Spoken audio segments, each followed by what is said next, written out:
पानीपत का दूसरा युद्ध 5 नवंबर 1556। यह युद्ध मुगल साम्राज्य और अफगान शासक सम्राट हेमचंद्र विक्रमादित्य, जिन्हें हेमू के नाम से भी जाना जाता है,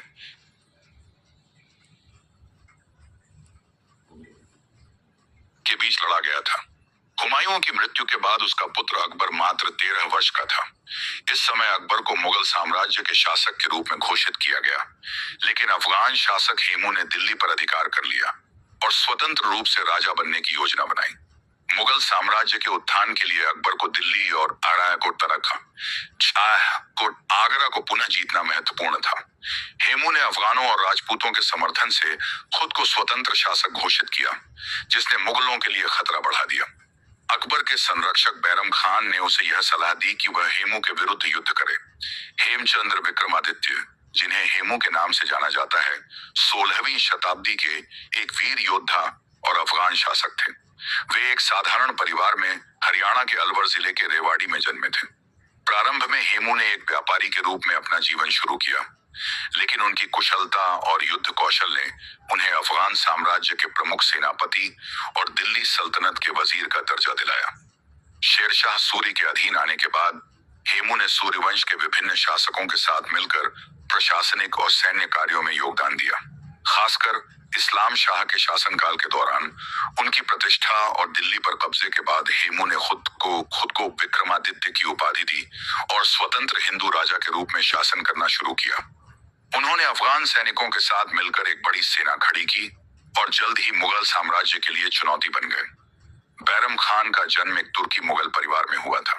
उन्होंने बाबर और हुमायूं दोनों की सेनाओं में अपनी सेवाएं दी और अपनी कुशलता के कारण मुगल साम्राज्य में एक महत्वपूर्ण स्थान हासिल किया। उनकी सूझबूझ और युद्ध कौशल ने हुमायूं के पुत्र अकबर को एक महान शासक बनाने में महत्वपूर्ण भूमिका निभाई। बैरम खान का जन्म 1501 में हुआ और उन्होंने बाबर के शासनकाल में सैन्य सेवा शुरू की। हुमायूं की सत्ता के दौरान वह उनके करीबी सलाहकार और सेनापति बन गए। जब हुमायूं को अफगानों और अन्य बाहरी आक्रमणकारियों से सामना करना पड़ा, तो बैरम खान ने उनका साथ दिया। उनके प्रति निष्ठा के कारण ही वे हुमायूं के विश्वास पात्र बने और कई अभियानों में साथ रहे। हुमायूं की मृत्यु के बाद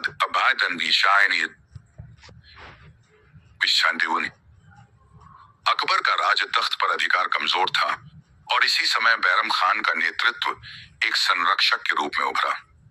बैरम खान ने 1556 में पानीपत के दूसरे युद्ध में अफगान शासक हेमू के खिलाफ मुगल सेना का नेतृत्व किया।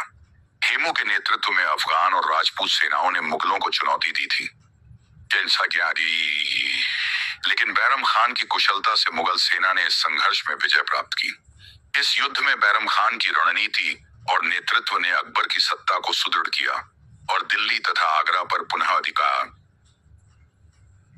अधिकार दिलवाया। पानीपत का दूसरा युद्ध 5 नवंबर 1556। विस्तृत विवरण। पानीपत का दूसरा युद्ध भारत के इतिहास का एक निर्णायक युद्ध था, जो मुगल शासक अकबर और अफगान सेनापति हेमचंद्र विक्रमादित्य हेमू के बीच लड़ा गया था। इस युद्ध ने मुगल साम्राज्य की स्थिति को मजबूत किया और भारत के राजनीतिक परिदृश्य को बदलने में महत्वपूर्ण भूमिका निभाई। पानीपत के दूसरे युद्ध की शुरुआत का मुख्य कारण हुमायूं की मृत्यु और उसके बाद के अस्थिर राजनीतिक हालात थे। हुमायूं की मृत्यु के बाद उसका पुत्र अकबर केवल 13 वर्ष का था और काबुल में था। इसी समय अफगान साम्राज्य के प्रमुख सेनापति हेमू ने दिल्ली पर कब्जा कर लिया और स्वतंत्र शासक बनना चाहा। 1556 में अकबर को गद्दी पर बैठाया गया, लेकिन उनकी स्थिति कमजोर थी। उनके संरक्षक और मुगल साम्राज्य के प्रधानमंत्री बैरम खान ने फैसला किया कि हेमू से लोहा लेना आवश्यक है, क्योंकि हेमू का प्रभाव मुगल साम्राज्य के अस्तित्व के लिए खतरा बन रहा था। हेमचंद्र विक्रमादित्य, जिन्हें हेमू के नाम से जाना जाता है, अपने समय के एक महान सेनानी और कुशल प्रशासक थे। वे रेवाड़ी, हरियाणा के एक साधारण व्यापारी परिवार से थे, लेकिन अपनी सैन्य कौशल और राजनीतिक सूझबूझ के चलते उन्होंने अफगान साम्राज्य में महत्वपूर्ण स्थान हासिल किया। दिल्ली पर कब्जा करने के बाद हेमू ने खुद को विक्रमादित्य की उपाधि दी और हिंदू राजा के रूप में शासन करना प्रारंभ किया। हेमू की इस महत्वाकांक्षा ने उन्हें मुगलों के लिए एक चुनौती बना दिया था। बैरम खान ने अकबर के नेतृत्व में युद्ध की तैयारियां शुरू की। मुगल सेना ने काबुल से दिल्ली की ओर कूच किया। हेमू भी अपने विशाल सेना के साथ पानीपत की ओर बढ़ा, जिसमें लगभग 30,000 पैदल सैनिक, घुड़सवार और 1,500 हाथी शामिल थे। हेमू की सेना में राजपूत और अफगान सैनिकों का सम्मिश्रण था। 5 नवंबर 1556 को पानीपत के मैदान में दोनों सेनाओं के बीच भीषण युद्ध हुआ। हेमू अपनी सेना का नेतृत्व कर रहे थे और खुद हाथी पर सवार थे। हेमू की सेना ने आक्रामकता से मुगल सेना पर हमला किया और शुरुआत में उनकी स्थिति मजबूत रही। निर्णायक मोड़। युद्ध के दौरान अचानक एक तीर हेमू की आंख में आ लगा। इस चोट से हेमू का संतुलन बिगड़ गया और वे अपने हाथी पर गिर पड़े। हेमू की गिरावट ने उनकी सेना में अफरा तफरी मचा दी। उनके सैनिक अपने नेता को घायल देखकर निराश हो गए और मुगल सेना ने इस स्थिति का लाभ उठाया।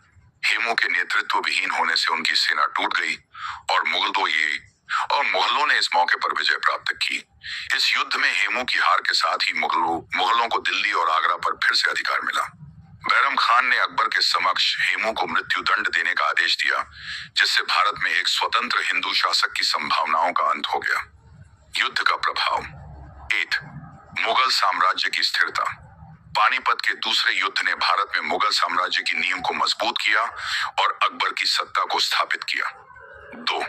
अकबर का शासन।